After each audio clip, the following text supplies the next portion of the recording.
ప్రతి బీటెక్ స్టూడెంట్కి ఈ డౌట్ అయితే ఉంటుందన్నమాట. బీటెక్లో కూడా సీజీపీ అనేది మ్యాటర్ అవుతుందా కాదా అని. అయితే బీటెక్లో కూడా సీజీపీ అనేది మ్యాటర్ అవుతుంది.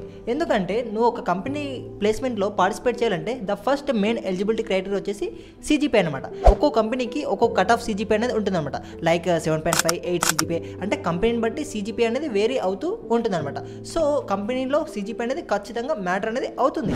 అయితే అలాగని నిన్ను రెగ్యులర్గా చదివి 9.8, 10 సీజీపీ తెచ్చుకోమని ఎవరు బీటెక్లో అనేది చెప్పారనమాట. ఎందుకంటే నువ్వు బీటెక్లో సెమిస్టర్ ఎగ్జామ్స్ కంటే ముందు ఒక 10 days గట్టిగా కూర్చొని చదివితే నీకు 8.5 to 9 సీజీపీ అనేది ఖచ్చితంగా వస్తుంది. And that's more than enough for applying to any company. ఓకేనా? సో నువ్వు రెగ్యులర్గా చదవడం అనేది అవసరం లేదు బీటెక్లో.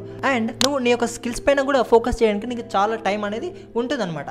అండ్ మోరోవర్ నువ్వు ఒకవేళ బీటెక్ ఫస్ట్ ఇయర్లో ఉంటే నీకు సెమిస్టర్ ఎగ్జామ్కి సంబంధించిన ప్రతి resource like previous year question paper, model paper and important questions everything అన్ని నేను సార్ట్ అవుట్ చేసి మన యొక్క టెలిగ్రామ్ ఛానల్లో అయితే ఆల్రెడీ పోస్ట్ చేయడం అయితే జరిగింది. So without any late channel subscribe చేసుకొని టెలిగ్రామ్ ఛానల్లో జాయిన్ అవ్వు. ఆ యొక్క పీడిఎఫ్ అనేది నీకు చాలా అంటే చాలా హెల్ప్ఫుల్ అవుతుంది. So that's it for this video. Thank you.